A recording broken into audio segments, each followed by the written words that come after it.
સુવા દે આવું થોડી ના હોય. આ મારાથી નહીં જાગે. હવે કંઈક કરવું પડશે. આઈડિયા. એ બાપુજી જય જીનેન્દ્ર બાપુજી. ક્યાં છે બાપુજી? એ ચાપડી વાયડી. અરે હું તો એમ કહેતી હતી કે આ પર્યુષણ પત્યાને 1 મહિનો થયો અને તમે હજી ઉપાશ્રય વંદન કરવા નથી ગયા. હવે એ ઉપાશ્રય વાળી દોઢ ડાય થયા વગરની છે ને, ફટાફટ ચા નાસ્તો લઈ આય. મારે દુકાન જવાનું મોડું થાય છે, બરાબર છે? એ જેઠિયા શું શ્વાસમાં ઉપર ગુસ્સો કરે છે? અરે પણ બાપુજી તમે જ કોને? અરે બાપુજી હું તો એમને એવું કહેતી હતી કે ઉપાશ્રય વંદન કરવા જાઓ. હા બેટા, વાત તો સાચી જ છે. આપણે રોજ ઉપાશ્રય વંદન કરવા જવું જોઈએ, પણ આપણા શેઠને ક્યાં ટાઈમ જ મળે છે? ખાલી રાડો પાડતા આવડે છે, બીજું કાંઈ નથી આવડતું. અરે બાપુજી એમ નહીં, તમે જ વિચારો. આપણે ઉપાશ્રય જઈએ તો માર્શલને કેટલા બધા કામો હોય. આપણે જઈએ તો માર્શલને ડિસ્ટર્બ થાય. આપણે કઈ રીતે જવાય? હવે રહેવા દે ને. સાધુ સંતોને ધર્મના કામમાં કદી આરામની જરૂર નથી હોતી. આ તારે ઉપાશ્રય નથી જવું તેના બહાના છે. આખો દિવસ બેઠા ખાઈને છૂટા બીપ જેવો થતો જાય છે. આજે તું તૈયાર થઈને નીચે આય, હું તારી રાહ જોઉં છું. હે પ્રભુ, આ તે બધી મુસીબતો મારા જ જીવનમાં કેમ આપી દીધી છે? આ બાપુજી ક્યારના વઢિયા જ કરે છે. આ દયામાં તો અક્કલ નામનો છાંટો નથી. અને ટપુ એટલે તો ચાવી વગરનું રમકડું. અરે વીરા, લો આની જ કમી હતી. કેમ છો માય ડિયર જીજાજી? બસ મજામાં. એક 10,000 રૂપિયા આપજો ને, ગાડીવાળાને રવાના કરી દો. 10,000? અરે આપણો હિસાબ ચોખ્ખો જ છે ને, એ અમદાવાદ જઈને પાછા આપી દઈશ. દર વખતની જેમ તને એવી તો શું ઉતાવળ થઈ ગઈ કે તું છે અમદાવાદથી મુંબઈ ગાડી લઈને આવી ગયો? આપણી જોડે બાપુજીએ જે વાત કરી ને એના પછી આપણાથી રહેવાયું નહીં. એટલે અર્જન્ટ ગાડી કરીને અહીંયા આવી ગયો. હવે તમે શું પૈસાના રડો છો? કઈ અર્જન્ટ કામ હશે તો જ બાપુજીએ બોલાવ્યો હોય ને. મારા વીરાને આપી દો ને 10,000 રૂપિયા. અલે ભાઈ, અને ઝડપથી તૈયાર થઈને નીચે જાઓ. તમને ખબર છે ને બાપુજી તમારી રાહ જોવે છે.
બબીતાજી જો ક્યારના રાહ જોઈ રહ્યા છે.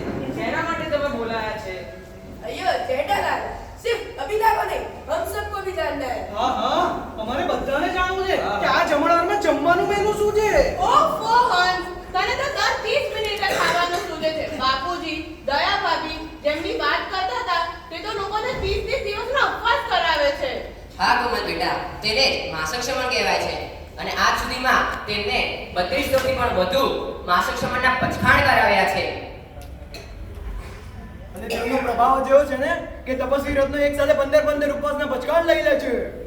તો ચાલો સૌ આપણે એક એવા વ્યક્તિના જન્મદિવસની ઉજવણી કરીએ જે આજીવન પોતાના ગુરુની સાથે રહ્યા અને જે 100 થી પણ વધુ સંયમી ભગવંતનો યોગક્ષેમ ધરાવે છે એવા શ્રી પૂજ્ય રાજરત્ન મહારાજ સાહેબનો જન્મદિવસ છે।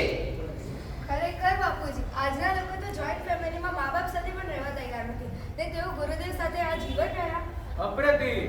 અરે હા હા બરાબર છે, એમના પુસ્તકો મેં પણ વાંચેલા છે, એમણે લગભગ 100 થી પણ વધારે પુસ્તકો લખેલા છે। આટલું બધું લખીને હાથ ના દુખે અને ભૂખ પણ કેટલી લાગે। એ ગોયા એ નથી, એ કોઈ સાધારણ વ્યક્તિ નથી, શ્રી રાજરત્ન સુરીશ્વરજી મહારાજ સાહેબ છે અને જ્ઞાની બનવું હોય ને તો ભણવું જ પડે।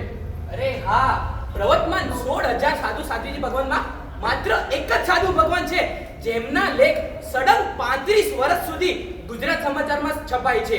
અને તમને ખબર છે આ વખતે અમદાવાદમાં 885 માસક સમયના તપસ્વીઓના વરઘોડાનું મેં અને રીટાએ લાઈવ રિપોર્ટિંગ કર્યું છે। એને રીટા તમે તો હવે પહેલી વાર આવ્યા હતા। મેં તો એમને તેમની પૂજામાં દર વર્ષે 3 થી 4 નૂતન જિનાલય પ્રતિષ્ઠાનું મહોત્સવનું લાઈવ રિપોર્ટિંગ કરેલું છે। અને હા પાલીતાણામાં થયેલ 18 સમુદાયના વિરાટ સંમેલનનું નેતૃત્વ પણ પૂજ્ય આચાર્ય ભગવંતે જ કરેલું। અને એમનો પ્રભાવ જ એટલો છે કે જે પણ સંઘમાં જાય તેના બધા જ અટકેલા કામ પૂર્ણ થઈ જાય છે। તો સૌ ચાલો આપણે ગુરુ ભગત પાસે જઈને તેમને તેમના જન્મદિવસની શુભેચ્છા આપીએ અને તેની સાથે તેમને નિરોગી અને દીર્ઘ આયુ સંયમી જીવન તથા શરીર સુખાકારીની પણ શુભેચ્છા આપીએ। રાજકોટ